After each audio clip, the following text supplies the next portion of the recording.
Geekbench Apple should w.arn iPhone users about b.attery and performance trade-offs.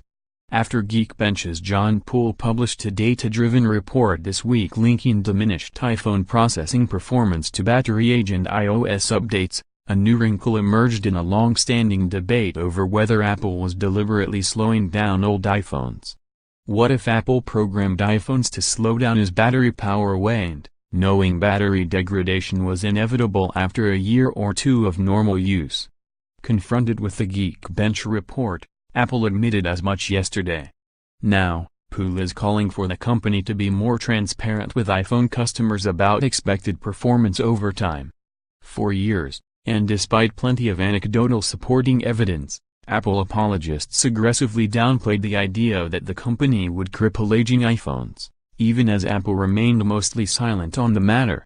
Yet Poole's data showed that as time passed and new iOS software was installed, certain iPhones began to score markedly lower in benchmark tests.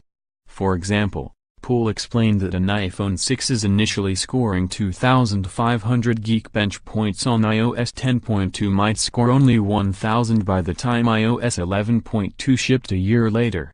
But it could also score close to 2,500, based on how sparingly the battery was used during that time. Apple claims that Poole's results are attributable to a year-old feature that prevents certain iPhones from unexpectedly shutting down when their batteries aren't supplying peak current, something that can happen in cold conditions, on a low battery charge, or as they age over time.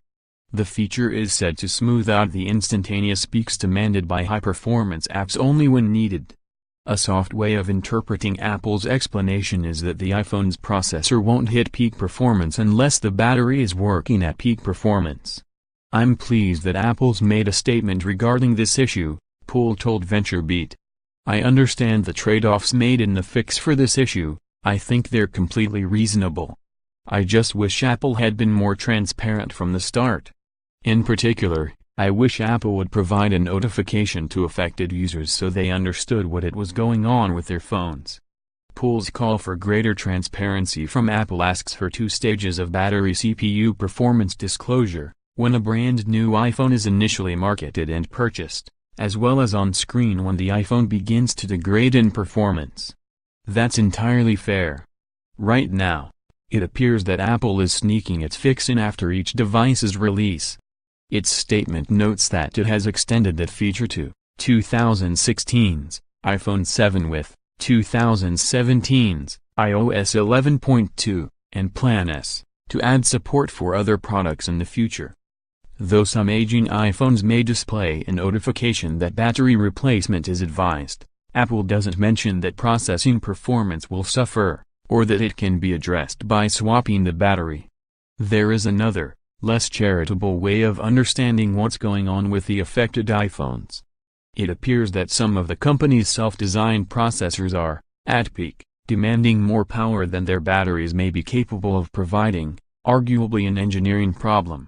Unless the processors are capped with software that ties CPU performance to current, and over time, necessarily declining, battery conditions, they're designed to shut the entire phone down when that happens. While Apple can't fix existing hardware, I hope future iPhones are designed in such a way that this sort of software fix that limits processor performance isn't necessary, Poole notes. Customers could reasonably shun devices, particularly ones fetching $1,000, purporting to offer desktop-class processing performance, but only achieving those levels for a year or two before repair is required. Is this an issue with non-Apple phones? It's hard to say. There are so many Android phone models running so many buggy and possibly since-patched versions of Android that app and device crashes aren't exactly unheard of. But when asked, Poole said he's not aware of similar issues affecting Android phones, for example, based on customer complaints, but we haven't done an in-depth analysis yet. There's certainly more to come on this story, particularly when users begin asking tougher questions about whether Apple's marketed benchmarks are creating performance warranties that its batteries are